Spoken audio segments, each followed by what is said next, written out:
Yes, ma'am. Um, what is the relationship between the Rothschilds and the Rockefellers owning all the banks and all of that, and FEMA and all of this? Is it all tied into Britain too, or what?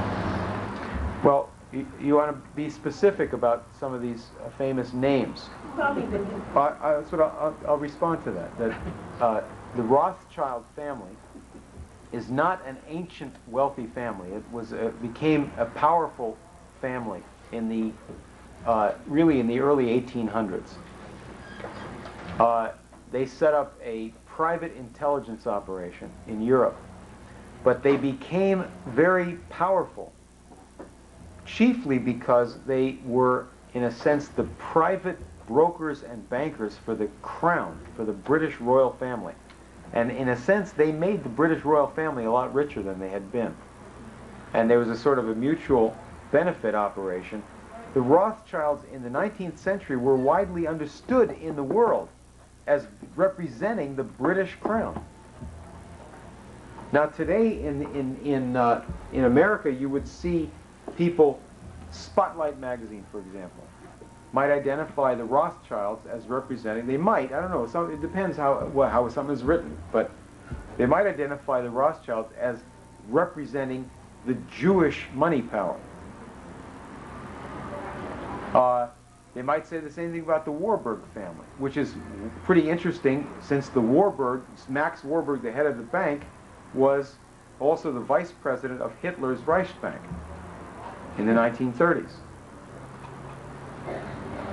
So you'd have to come up with a real complicated conspiracy theory there, you know, as to why the Jews killed off the Jews, right?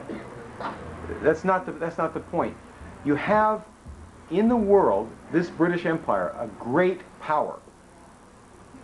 Until recent times with great fleets and the ability to raise great armies, usually using some colony, not their own people.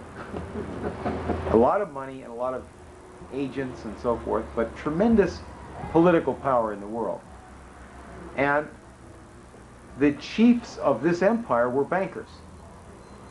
They called them merchant bankers. They're not like the banker down the street. These are people that deal in trade and have control over masses of commodities. And then you have people in America like and so you have some of these are Jewish, some of these are non-Jewish. These are in the British ruling circles. All right. Then you have Rockefeller. Now Rockefeller rose to power in the late 1800s in the United States. He had a British partner, and he began getting British financial support. For what? He was a businessman in Cleveland. His business with a British partner and with British money, his business was to steal other people's oil. And he set up a refining business and a shipping business to channel other people's oil wells and their products into his control, his financial control.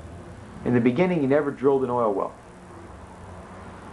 And he came to dominate the entire American oil business that had been originated by a bunch of industrial and Republican patriots in Pennsylvania who were scientific people and who wanted to do some good for the country. Rockefeller stole their industry from them with entirely British backing.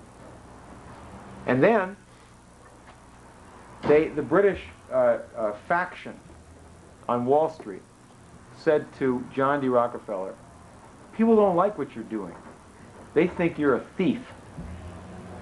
What you need to do is have a foundation that will do some good in the world and will look like it's doing some good, and you got to turn that over to some British people to run. Turn over all your money to these people, and that'll do some real good. And the Rockefeller Foundation then was a fund of money that ran the Rockefeller family.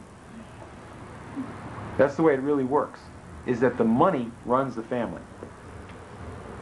The family devotes itself to the money that's passed down and to the projects of the family, but there's a fund that's operated by some of the members of the family and by some experts in finance and by some political experts and some dirty tricks experts and so forth. Each one of these families that gets to be like this in alliance with the British.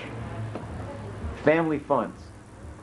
And all of these people have an idea about what they want to do in the world different from the American Revolution. They're opposed to the American Revolution. They're opposed to the concepts that are in the Declaration of Independence or the Constitution. And they're always allied with Britain. Like they wanted to have the U.S. go to war in World War I on the side of England against Germany. That type of thing. So in the case of Rothschild and Rockefeller, they come from different origins, but both of them are identified politically with the British Empire. Exactly, yes.